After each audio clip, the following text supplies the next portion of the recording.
नमस्कार। आज हम केतन कुमार के एक बहुत ही दिलचस्प ब्लॉग आलेख पर बात करने वाले हैं। जी। शीर्षक है तकनीक है फिर भी हादसे क्यों हो रहे हैं, और ये इंडस्ट्री की सेफ्टी कल्चर पर एक कह सकते हैं कि कठोर नजरिया पेश करता है। बिल्कुल, और ये सवाल बहुत अहम है। हम इतनी एडवांस टेक्नोलॉजी इस्तेमाल कर रहे हैं, ऑटोमेशन है, सेंसर्स हैं, हाँ। पर फिर भी ये इंडस्ट्रियल एक्सीडेंट्स, ये हादसे रोक नहीं रहे। तो सवाल उठता है कि गड़बड़ कहाँ है? और लेख तो साफ कहता है कि गड़बड़ तकनीक में नहीं है। नहीं। मसला है हमारे रवैये में, हमारे कल्चर में।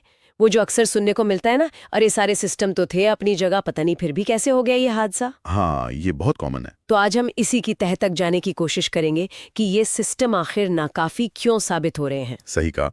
लेख की माने तो दिक्कत यह है कि जो सेफ्टी प्रक्रियाएं हैं, जैसे हेज ऑफ है, लोटो है, जी, जोखिम विश्लेषण और वो लॉकआउट टैग आउट, हाँ, वो अक्सर बस एक कागजी कार्रवाई बनकर रह गई हैं। मतलब ऑडिट पास करने के लिए तो ठीक है, अच्छा, पर रोजमर्रा के काम में, सोच में वो शामिल नहीं हो पाती। और इसमें वो बिहेवियर बेस्ड सेफ्टी बीबीएस, उसका भी जिक्र है। वो सिस्टम्स क्यों फेल हो रहे हैं? हाँ, बीबीएस की विफलता की भी कई वजह लेख गिनाता है। एक तो ये कि ये अक्सर सिर्फ देखने तक, मतलब ऑब्जर्वेशन तक रह जाता है। गलतियां नोट तो कर ली, पर उनके पीछे की वजह क्या है, उस पर ठीक से बात नहीं होती, समाधान नहीं जुड़ता। अच्छा, मतलब सिर्फ रिकॉर्डिंग हो रही है, सुधार नहीं। कुछ वैसा ही। और दूसरा बड़ा कारण है सजा का डर। डर? हाँ, अगर लोगों को लगेगा कि गलती बताने पर या कोई असुरक्षित बात बताने पर उन्हें डांट पड़ेगी या सजा मिलेगी, तो वो छुपाएंगे ही। बिल्कुल, तो एक डर की संस्कृति बन जाती है जहां लोग चुप रहना बेहतर समझते हैं। ये तो खतरनाक है। और इसमें मैनेजमेंट का क्या रोल रहता है, टॉप मैनेजमेंट का? बहुत बड़ा रोल है। अगर टॉप मैनेजमेंट सुरक्षा को बस ईएचएस डिपार्टमेंट की जिम्मेदारी मानता है, अच्छा, मतलब सेफ्टी वालों का काम है, हमारा नहीं। हाँ, और खुद दूरी बनाकर रखता है, तो नीचे तक मैसेज साफ जाता है कि ये उनकी प्रायोरिटी नहीं है। हम्म। फिर अच्छे व्यवहार के लिए तारीफ या इनाम, वो पॉजिटिव रीइंफोर्समेंट, उसकी भी कमी दिखती है। ज्यादातर ध्यान गलतियां पकड़ने पर रहता है।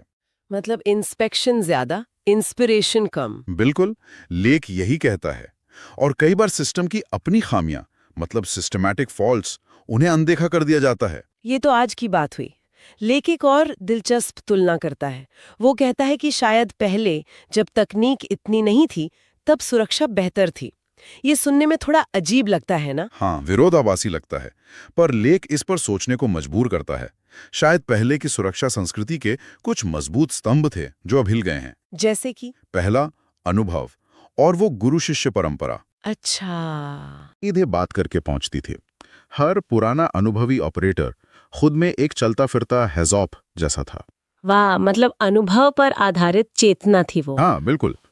दूसरा स्तंभ था काम की थोड़ी धीमी रफ्तार और सोचने का वक्त। आज के प्रोडक्शन प्रेशर के मुकाबले? हाँ, आज दबाव बहुत ज्यादा है, जल्दी काम खत्म करना है।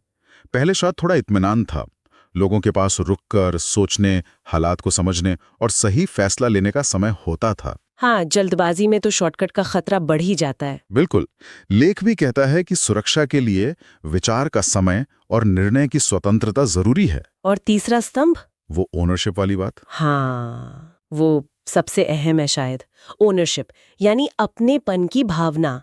ये मेरा प्लांट है, इसकी सुरक्षा मेरी जिम्मेदारी है। पहले कर्मचारी अक्सर परमानेंट होते थे, उनका जुड़ाव गहरा होता था। आज आउटसोर्सिंग और कॉन्ट्रैक्ट वर्क का चलन ज्यादा है, तो वो जुड़ाव शायद उतना नहीं रहता। हाँ, वो भावनात्मक जुड़ाव कम हो जाता है। जब काम सिर्फ एक असाइनमेंट जैसा हो, तो वो गहरी जिम्मेदारी का एहसास शायद कुछ कम हो जाता है, और फिर सुरक्षा पर भी असर पड़ता है। तो मतलब ये हुआ कि हमने एक तरह से अनुभव को एसओपी से रिप्लेस कर दिया। हाँ, सोचने के समय को प्रोडक्शन के दबाव से। बिल्कुल। और अपनेपन की भावना को आउटसोर्सिंग से। और नतीजा ये हादसे हैं। लेख का निचोड़ तो यही है, सुरक्षा कोई चेकलिस्ट या सॉफ्टवेयर प्रोग्राम नहीं है, वो एक सोच है, एक चेतना है। सही बात है। तकनीक मदद कर सकती है, बिल्कुल कर सकती है, पर वो इंसान की जगह नहीं ले सकती। लेख की एक लाइन बहुत दमदार है, जो सिस्टम इंसान को बाहर कर दे वो कभी सुरक्षित नहीं हो सकता। ये तो बहुत गहरी बात है। सेफ्टी को कामयाब होने के लिए इंसानी समझ, उसकी भागीदारी चाहिए ही चाहिए। तो फिर इसका हल क्या है, रास्ता क्या है आगे का? क्या लेख कुछ समाधान भी बताता है? हाँ, कुछ सुझाव दिए गए हैं। पहला तो यही कि तकनीक को हेल्पर समझें, रिप्लेसमेंट नहीं। ओके। अनुभव, सोचने का वक्त और वो अपनेपन की भावना, ओनरशिप, इनको वापस सेफ्टी सिस्टम के केंद्र में लाएं। और सुरक्षा को सिर्फ नियम न समझें। बिल्कुल, उसे गर्व और सम्मान का प्रतीक बनाएं। और डर की संस्कृति को बदलना होगा। उसकी जगह भागीदारी, पॉजिटिव व्यवहार को पहचानें, उसे सराहें, गलतियों से सीखने का माहौल बनाएं, न कि सजा देने का।